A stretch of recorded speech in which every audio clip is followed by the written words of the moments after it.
Hello and welcome to another episode of Radio Royale. I'm Sip. And I'm Bangs. And today we'd like to talk to you about a cool new feature. Cool. Whoa. Very exciting feature.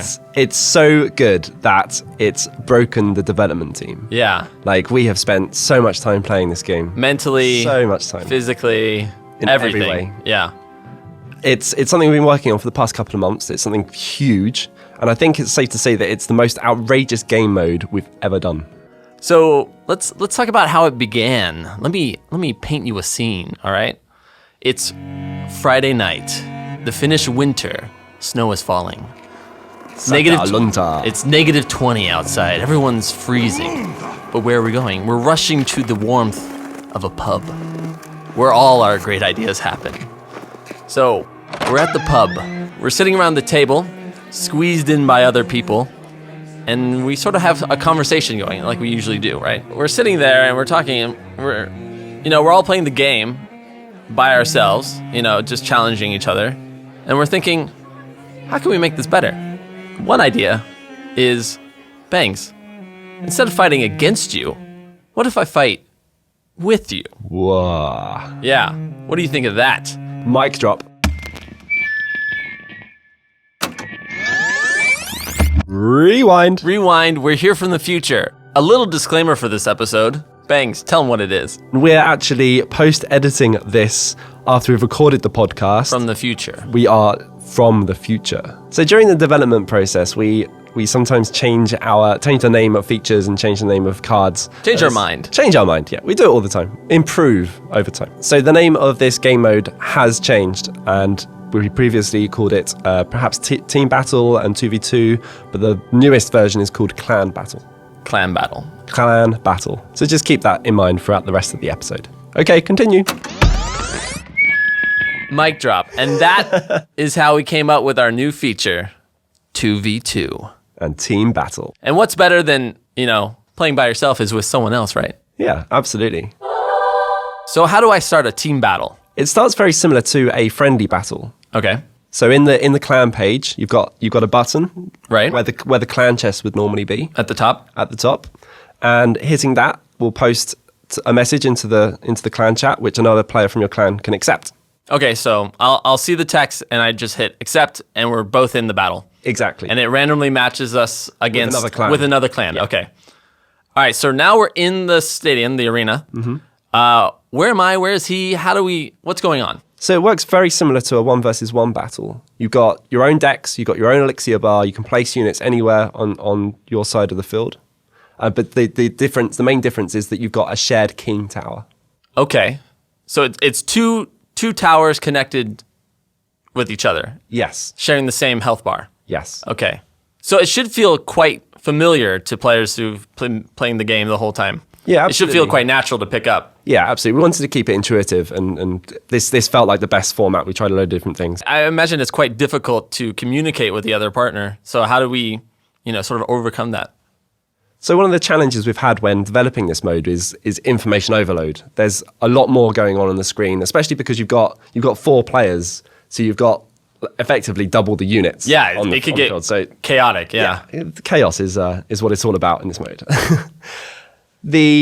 One of the challenges has been with the UI and the HUD that we showed, because it's all the buttons, stuff. Yeah, because you want to see what obviously your cards and your elixir bar and what you're trying to place down, but there's also the temptation to also know what your partner's doing. Exactly. You want to kind of coordinate attacks and what does he have in his deck? And, and whilst during development we've played a lot in the same location, so your partner and you can chat to them, we want to also facilitate when you're not next to the person, when you can't communicate in the real world, and you need to communicate through the game. Right. I remember the first iteration of the game, of this mode, was we had all the cards at the bottom. So instead of 8 cards, it was 16 cards squished together, and it was just like, oh, you have that deck and I have that deck, and you ended up looking at the bottom of the screen the whole time, saying like, what cards does he have? So we sort of eliminated that to get rid of that distraction first off, and just focus on your game, but also we still wanted to be able to communicate with the other player and show off his deck. So what we've done is at the beginning of the game, it sort of flashes your partner's deck So you can see, just for a brief moment, oh, this is what he has. I think we can coordinate this attack. Yeah, and another feature that we put in during its development was the ability to highlight what you're going to do to your partner. Right, how do we do that? Just like when you sort of drag a card onto the field and you can kind of see this ghost outline. Outline of the card. Outline of the card that Right. you're going to place. That also gets communicated to your partner in a slightly different widget. We tried playing around with different ways of communicating this, and we preferred the actual showing the card that you're going to place rather than the ghosted unit. Ah, right. So if my partner drags out a unit and sort of holds it over the space he's going to deploy it in, It will show you it'll exactly show the what he's card, doing, yeah. and I can say, oh, he's about to drop a golem. Yeah. I should place something behind that and then, support that. And we can... And you get to see it in real time as well. So if you sort of quickly change your mind and start dragging it to the other side of the field, you'll see. Oh, yeah, that you'll see straight like, away. oh, no, he's going left yeah. instead of right. No, It's actually a really fascinating way to talk to each other. yeah. So I have a question, Bangs. Yeah. If I deploy an elixir pump, do we share that, or what goes on? Like if I'm doing rage, what's happening? With the elixir pump example, it just gives it to the player that deployed it, because otherwise it would be giving far too much value. Like you'd spend 6 and you get back loads, right? So, Oh yeah, we'd have only elixir pump decks. yeah, it would be really pump heavy. So buff spells was another thing that we experimented with. Things like rage and things like clone. Mm-hmm. Like should it just affect one player or the whole team? But we felt it made intuitive sense to do the whole team. Just like a fireball would affect both players, the opposing players. Right, okay. So pump is only me, but the spells are both of us. Global, yes. Right, okay. Yeah, so fireball would, as you would expect, like target both enemies. Okay. And if it hits both king towers? This was actually an interesting bug. So we had, at one point, we've been experimenting with, do we have 2 king towers? Do we have 1 king tower? And we quite early on settled on a single king tower. Right. But visually it looks like 2, but it's looks like actually 1 health bar. Yeah, and the way it's kind of been hacked into the game Whoa. meant that actually it's kind of treated as 2 king towers, at least initially. And Yeah. you could fireball the 1 king tower and it would do double damage. Whoa, Value Town. Yeah. Yeah, so I should just go in with my all spell deck. We fixed that. Okay. Oh, no. We also actually, that was one of our concerns, that with double the amount of firepower, that you could actually just start doing like rocket siege decks and things like that. So we actually fine-tuned that shared tower's health. It's actually got quite a considerable more amount of health than a 1 versus 1. And we ended up slowing it down a bit because it was getting too fast in the elixir. Yeah, that's a really good point. Yeah, we tried it at normal speed and it just gets so hectic, you've got twice as much elixir being generated per side of the battle. Right, so just imagine double the units all the time. And you've got an elixir cap of 20 effectively for one side. Yeah. So we experimented with this a lot during our playtests. We wanted it, like the lower it goes, the slower pace the game gets. Right, there's a degree where it becomes boring. Yeah, exactly. So we found at the moment the balance is at 85%. So it's almost as much as 85% of the original. Of the original. Okay. Yeah. And in overtime? And in overtime, we've actually reduced that to 70% of the overtime. Oh, okay. So you get the normal elixir, you double it, and then you take 70% of that. Oh, okay. Math. Every day's a school day. Bangs. Yo. Hit me with that technical mumbo jumbo about problems we had. So, in the whole history of Clash Royale, from its very first conception, it's always been a 1 versus 1 game. Yeah. So, we've got that assumption built into our code base, essentially. Yeah. So, when you kind of take that assumption away or try and break that assumption, you generally break the game in interesting ways. Right. So, it's been quite a complicated refactor of the game to get it to support, like, effectively N players. N players? N players. What is N players? You could say it just previously supported 2 players, but now it supports any arbitrary amount. So 10v10 mode? Coming soon? I think we'll have to test it. But yeah, maybe in the future. Yeah, we're gonna need iPads the size of TVs. Yeah. It's gonna be a PC game. Yeah, I could just imagine people walking. You know how people use iPads as phones? Yeah. Just imagine a TV now as a phone. Is this? Are we designing Clash Royale the MMO? Yeah. So Sip, have we had to make any changes to the arena to support this new mode? First change was obviously the king towers. Well, we tried sticking 2 of them just right next to each other, and it looked quite odd because there was this gap in the middle of them. Yeah. So one of our guys actually built a connecting piece, and then on that connecting piece we have a shield, which your icon of the clan shows up there. That's cool. Nice. So you can see, represent our clan versus the other clan. And then we've also added a buffer zone sort of on the ends of the backside of the arena.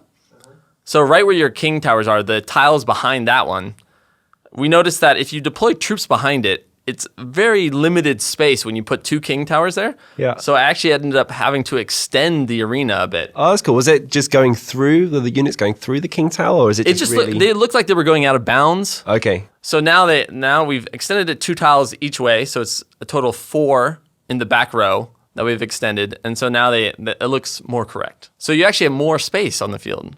Fun fact. Nice. That's cool. In the future, I'd love to see there to be actually like this clan versus clan arena. Oh, yeah. That would be so cool. Definitely. I mean, this is just version 1. Yeah. Who knows where it can go from here. So, Bangs, talk to me about the early days of 2v2. What was going on? Well, the earliest day of 2v2 was perhaps just at the end of the last update. So sometime in December. Right, when everything sort of... We got the big update out, and now we're like, all right, take a breather. What are we going to do this time? Yeah, we got it out. We fixed the bugs of Executioner. And Sorry about that. Then what do we do next? So generally, that's what happens in our development process, that after a big release, we'll do a bit of prototyping and sort of try out different things that could go into the next build. Yeah, it's the perfect time to just, kind of... Game jam, yeah. Trying things, seeing what sticks, basically. Yeah, so... Thomas, one of our ninja coders, just jumped on this and just wanted to implement it as quick as possible. Yeah, that guy is a ninja. He is a ninja. I think he got the first prototype of this in 3 days. Crazy. It's amazing. So when you're trying to prototype, we don't know at the beginning if it's going to work or not. Yeah. So you want to try out really cheaply to see if it does work or not. Mm-hmm. So the first version that we had was on a single iPad. 2 players play on one iPad. Yeah. So we used an iPad Pro. So instead of I'm playing on my phone, you're playing on your phone, we're both playing on one iPad. Device, yeah. Right next to each other, shoulder to shoulder. Yeah. And this is properly hacked into the code base. Yeah. We threw it away. but we got to try it out really, really cheaply. And from there, we just had so much fun. Do you think we'll ever bring that back, the 2 people on one iPad? If there's a call for it, it's... Yeah, I would love to see it in sort of unique tournaments or something like that, where we could get people to, both get on there and, fight another team. Yeah, absolutely. It's really difficult when sort of thinking about what features we should put into the game, because it sounds like a great idea, but there's also a limited amount of things that we can put into the game for an update. We want to try things out, work out what's the best thing to do, and just getting that into your hands and playing it is cool. So I understand team battles are fun, but I got cards to upgrade, Bangs. Show me the money. What do I win out of this? So initially it was working very similar to friendly battle. You didn't win anything. It was just for the lols. Just for fun. Just for fun. We wanted to add some kind of progression, and we felt that maybe something that you can work with your clan towards, and we felt the clan chest was a really natural fit for this. Okay, so how does that work? So currently in the game, we have a clan chest every week, and it runs Monday to Wednesday. So we're going to every week, every week, and it feels a bit like a grind. And also, it's not great doing it on a weekday, and we've sort of accepted that. And so we've listened to the feedback from the community, and we're actually going to make it weekends again. Okay. So it's going to run Friday till Monday, I believe. Yep. So we've moved the clan chest to the weekend. What's happening with the team clan chests? So we'll have the team clan chest every other weekend. So one weekend it'll be the clan chest, and the following weekend it'll be the team clan chest. And then it will roll back to the clan chest the following weekend. And the following weekend? That would be a team clan chest. And then after that one? Let me think. I think that would be a clan chest. And before that one? Oh, that would be... Oh, that's hard. Wait one sec. The team clan chest. Oh, okay, got it. Cool. So we've been getting really excited with the what is the first version of Team Battle. But what's the future? The future is unknown. It's endless. it's a mystery. It's anything. It's everything and nothing at all. But no, actually, what we want to do with it, I think, is develop more into sort of the social aspect, this clan wars. I would love to see team tournaments and, see it on stage at esports events. But really, we just want to get it out there, see what the community thinks. If you guys give us questions, feedback, we take that into consideration and improve the features from there. And one of the ideas that I've been getting quite excited about is like clan wars, and we've talked about clan wars for like we've talked about it for probably since the inception of the game. Yeah, and trying to work out how that fits with Clash Royale. Right, we don't want to just adapt it from Clash of Clans. We want to make it our own unique thing, and really make sure it fits and it suits the game. And 2v2 really feels like there could be something in that. Right. It's our first sort of glint at this. Okay, Bangs, we have some questions from the community. Awesome. So let's go through them here. First question from Josh Wilhelm.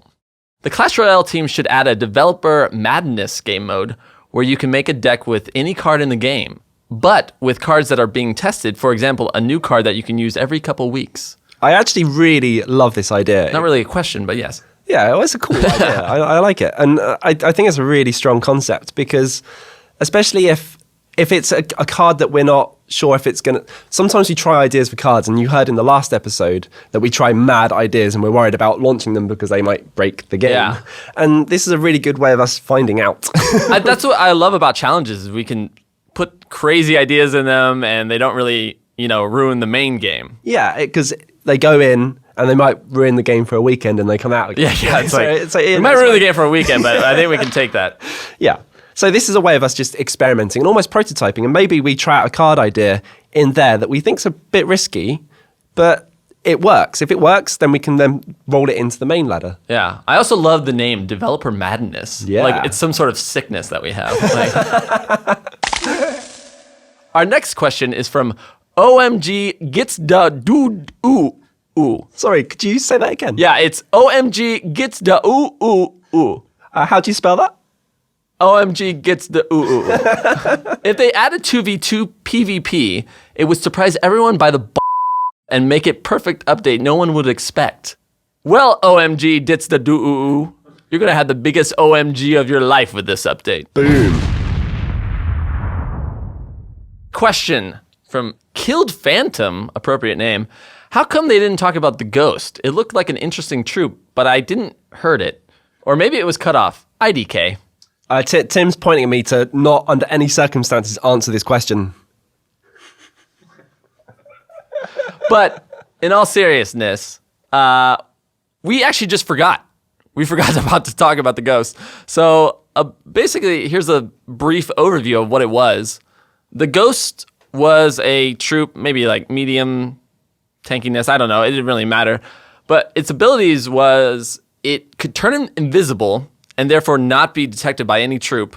So you could basically it would run up to the nearest troop, reveal itself, go boo, and basically stun the enemy. And then from there, it could start attacking and start being attacked. So we killed that card specifically because it was quite complicated. It's quite difficult to understand and read. It was very different mechanically, and it didn't really allow for much interesting gameplay behaviors. But we did actually sort of take that kind of difference in sort of movement mechanic and apply that to another card that's coming in the next update. Oh yeah, we did. I'm not sure we can talk about it. Tim's like, no, don't talk about it. So Warren D writes, on one of the next podcasts, can you explain cards that originally came from fans? Can you also talk about how you changed it from the original idea and how you plan to shake up the game with it? That's really interesting because I think people don't realize how many cards we've actually tried. And hundreds. Yeah, hundreds actually. And we get inspiration all the time from reading community posts and YouTube comments and things like that. Almost the whole development team reads like Reddit and forums and any fans like any. Right. So it's difficult to say if inspiration from any one card has come from a specific community member, but we had tried cards that I see all the time in forums, like such as the Ice Spirit hut, or the freezer, or the cooler, or whatever it was going to be. I think we've tried every version of a hut, like Golem hut, the Elite Barbarian hut, like A hut that spawns huts. yeah, a hut, yeah, hut in a hut, yeah, Sparky hut. I love the Sparky hut. Sparky hut, yeah. I'm so going to try that. Yeah, definitely. Challenge mode. Our next comment is from Squilliam24.